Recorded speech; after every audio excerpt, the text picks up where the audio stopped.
الله الرحمن الرحيم والمرسلات عرفا فالعاصفات عصفا والناشرات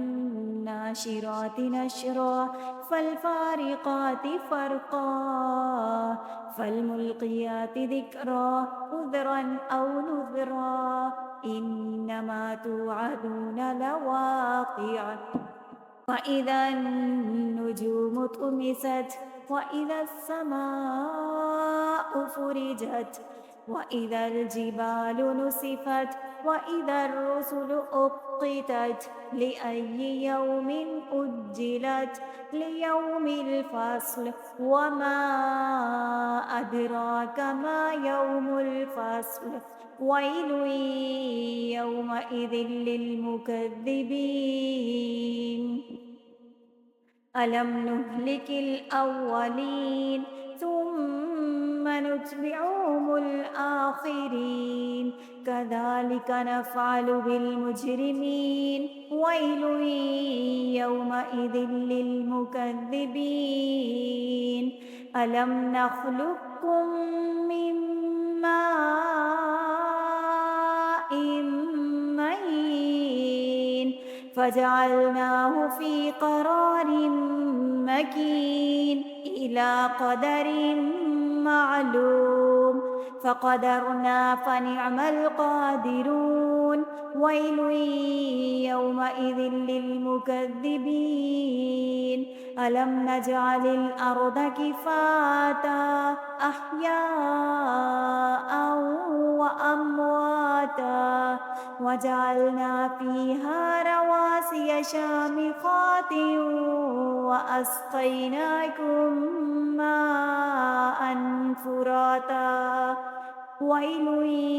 يومئذ للمكذبين انطلقوا إلى ما كنتم به تكذبون انطلقوا إلى ظل ذي 3 شعب لا ظليل ولا يغني من اللهب إنها ترمي بشرر كالقصر كأنه جمالة صفر ويل يومئذ للمكذبين هذا يوم لا ينطقون ولا يؤذن لهم فيعتذرون ويل يومئذ للمكذبين هذا يوم الفصل جمعناكم والأولين فإن كان لكم كيد فكيدون ويل يومئذ للمكذبين إن المتقين في ظلال وعيون وفواكه مما يشتهون كلوا واشربوا هنيئا بما كنتم تعملون إنا كذلك نجزي المحسنين ويل يومئذ للمكذبين كلوا وتمتعوا قليلا إنكم مجرمون ويل يومئذ للمكذبين وإذا قيل لهم اركعوا لا يركعون ويل يومئذ للمكذبين